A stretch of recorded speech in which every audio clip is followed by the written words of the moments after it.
집합건물관리사 양성 과정에 대해서 간단한 안내 말씀 드리도록 하겠습니다. 집합건물관리사 시험이 이제 본격적으로 시작돼서 이제 집합건물관리사는 교육을 해야 되는데, 저희가 되게 교육 시간은 26시간으로 실습 6시간을 포함해서 모두 28시간으로 편성되어 있습니다. 대개 이제 분야는 4개 분야로 나눠져 있는데요. 행정과 시설, 그 다음에 회계, 그 다음에 실무, 4분야로 나눠 있어서, 행정 분야는 이제 대개 집합건물관리사가 단지를 어떻게 현황을 파악하고 업무를 분석하느냐, 또는 부가명세서라고 하죠. 그걸 어떻게 만드느냐. 그 다음에 이제 행정에서 제일 핵심되는 건 이제 동대표 회의록하고 그다음에 민원대장입니다. 이 두 가지가 업무의 제일 관건이기 때문에 그 내용을 다루고요. 시설에서는 이제 시설을 크게 두 개 나눠서 소방 승강기, 그다음에 보안시설, 오배수 이렇게 큰 굵직굵직한 4개 정도의 챕터를 가지고 우리 이제 같이 공부를 하게 됩니다. 안전관리계획과 보건관리계획은 이거는 법적으로 이제 돼 있는 거니까 우리가 이제 시특법이라든지 또는 관련 법규에 의해서 정리를 좀 하면 되고요. 이제 회계가 제일 좀 그 분야를 했던 상고나 회사에서 격리를 했었더라도 이 부분은 조금 어려움이 있어요. 왜냐하면 전산 프로그램이 이제 XBRP하고 한국전산에서 나온 천년회계하고 여러 가지가 있지만 제일 많이 쓰는 이제 XBRP 프로그램을 우리가 회계 계정을 이해하고 시스템과 하기 위해서는 좀 전문가적 차원에서 배워야 됩니다. 그래서 이 전산 프로그램이 배우는데 좀 시간이 많이 걸려요. 그래서 이해하는 거는 그냥 알 수만 있어. 계정 과목만 알면은 누구나 다 이해할 수 있는데, 실제로 이거를 처리하고 그다음에 입금하고 그다음에 부과하는 그 과정이 조금 복잡합니다. 그래서 유용은 해야 되고, 그다음에 각종 충당금이 있어요. 그래서 5가지 정도의 충당금이 있는데 충당금과 통장하는 관리 절차라든지, 또 매년 끝나기 전에 2개월 전에 결산 보고하고 내 사업 예산 계획 보고하고, 그다음에 이제 종료 후에 결산 보고하는 그런 결산 재무제표 이런 내용에 대해서 또 우리가 한 6시간 정도 같이 하게 됩니다. 제일 어려운 건 이제 실무인데요.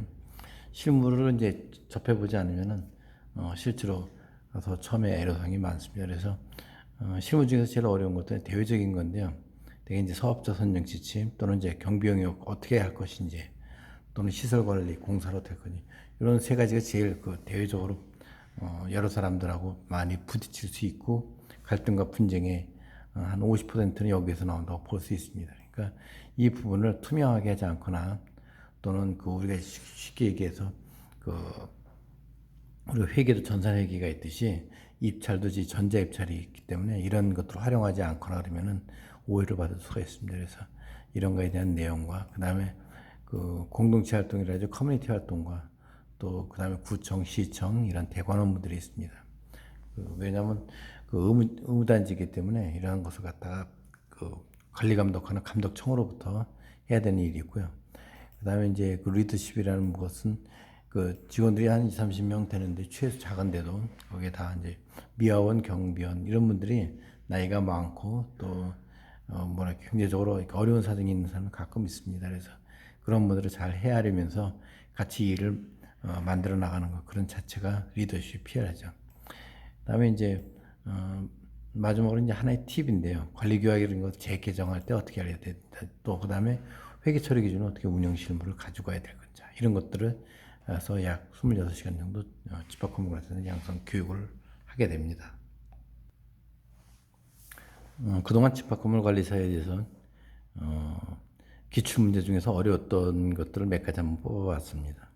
그래서 이제 첫 번째는 이제 동대표 관리소장의 관계는 어떤 관계이냐. 예를 들면 이제 동전의 앞뒷면이냐, 또는 수레바퀴, 마차의 앞바퀴하고 뒷바퀴의 관계, 이런 식으로 표현을 해서 현재 입주대표 회장과 관리소장의 관계를 한번 설명하는 내용이고요. 두 번째 문제는 이제 많은 경험을 다 하는데, 사실 대개 이제 근로계약이 있음에도 불구하고 소장을 갖다가 이제 앞에서 뒤에서 모르게 이제 교체를 요구하는 그런 부당한 사례들이 있습니다. 이럴 때 어떻게 대처할 거고, 또 가끔 또 과격한 동대표의 경우에는 와서 정면에서 뭐 그만두라든지 우리 저 경비원 갑질하던 분이 그 경비원한테 맨날 뭐라 그만두라는 얘기 했듯이 이런 분들이 가끔 있어요. 그럴 때 어떻게 대처를 할 것인지 뭐 실질적인 문제였고요. 그다음에 이제 세 번째 경우는 이제 소장이라고 맨날 복지부동하는 게 아니라 자기가 우수 아파트가 되고 싶어하는 분들이 많이 있습니다. 그때 어떻게 무엇을 해야지만 우수 아파트 단지에 선정돼서 국토부 장관상이나 또는 시장상이나 또 군이나 군수에서 지자체에서 상 받을 수 있는지 뭐 예를 들면 이런 것도 재미있죠. 그래서 되게 경영을 하는 사람들이 그 학교에서 공부를 할 때도 우수상 받으려는 사람이 있고 낙제를 면을 내는 사람이 있듯이 관리소장 중에서도 우수 아파트 선정하는 데 아주 상 받고 싶어하는 소장들이 가끔 있으세요. 열심히 하고 부지런히 하는 그런 소장들에게 가이드를 라인을 제시해 주는 겁니다. 그다음에 이제 그 아파트 관리라는 게 이제 사람과 예산과 사업 프로그램과 이런 것들을 하는 종합 예술이라고 할 수 있는데 그런 것을 어떻게 표현할 수 있는지 어떤 내용의 그 경영 철학을 가지고 있는지를 알아보기 위해서 관리는 종합 예술인가를 집합건설관리사 대표한테 물어봅니다. 그다음에 이제 그 아까 말씀드렸듯이 그 공사 문제로 인해 가지고 사업자 선정 지침이라 이런 것들이 많이 있지만은 국토부에 고시된 사항들이 있지만은 그걸 사항으로 했을 때 어떻게 우리가 그 입찰할 때 어떻게 투명하게 전자 입찰하고 그다음에 사업자를 어떻게 선정할 거냐에 대한 내용을 뭐 간략하게 열거해서 확인해 보자는 거고요. 그다음에 이제 그 회계 감사를 받도록 되어 있습니다. 매년 한 번씩. 그때 회계 감사 비용이라든지 또는 회계 감사를 받지 않아도 되는데 왜 받느냐고 이제 그런 분들이 좀 있어요. 이럴 때 어떻게 해서 그런 분들이 대다수다 그럴 경우에 회계 감사를 안 받고 하는 방법이라든지 또는 우리는 회계 감사 안 받아도 되는 작은 단지인데도 불구하고 주민들이 요구하고 있다 그럴 경우에는 회계 감사 비용이 대략 얼마 정도쯤 되기 때문에 하겠다든지 말겠다든지 또 이런 것을 우리 의견을 구할 수가 있겠죠. 그래서 회계 감사의 내용을 알고 계시라는 내용이고요. 그다음에 이제 공동주택관리법 위반 시 과태료가 뭐 적은 건 50만 원부터 500만 원, 1000만 원까지 장기돈 충당금에 가는 거는 500에서 1000만 원짜리 큽니다. 그래서 그런 과태료와 행정처리 또 시정명령과 지시사항에 대해서 어떻게 이해하고 알고 있는지를 물어보는 내용입니다. 그다음에 이제 그 공사및 용역업자 선정 지침은 이제 통상적으로 뭐 자본금이라든지 뭐 예를 들면 사업 실수에 이런 것을 제한하면 안 되는 그런 항목도 있는데 그거에 대한 내용이고요.